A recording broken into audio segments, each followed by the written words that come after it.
Welcome back to UpMentor.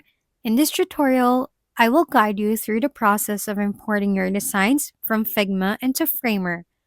By following the steps, you will enhance your design workflow, enabling you to leverage the powerful features of Framer for your projects.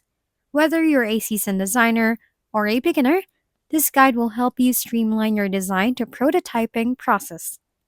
Before you can import your design into Framer, you need to ensure that your Figma file is ready. Ensure all your layers are properly named and grouped. This will make it easier to navigate in Framer.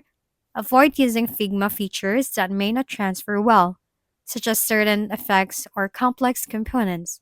If you have images or assets that needs to be used separately, export them as PNG or SVG file.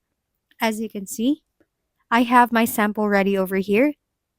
To facilitate the import process, you need to install the Framer plugin. While you have your design on Figma open, go to this icon or actions below. Over here, click on Plugin or similar praise. Over here, search for Figma to HTML with Framer. Click this one, and as you can see, I already installed this plugin. Once the plugin is installed, you can use it to export your design to Framer. Launch Framer and create a new project or open an existing one. Select the page you want to import on the Framer. Let's say we want to import this one, which is our home page. Click the page name on the top. Now let's head back to this icon below and click Plugins and select Figma to HTML with Framer. Now it will automatically copy all the frames. Then on the prompt, click Copy to Clipboard. Now let's head to Framer. Over here, let's just create a new project. Before pasting your design from Figma, we have to adjust its frame. Go to your Figma design on your right. You can see the width and height. Make sure to copy this one and paste it to Framer's size over here.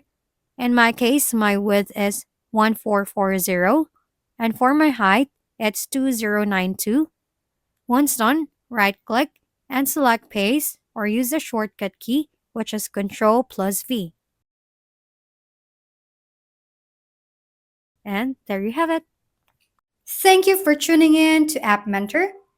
If this video is helpful, please don't forget to like, hit the subscribe button, and leave a comment for any suggestions. See you on the next video!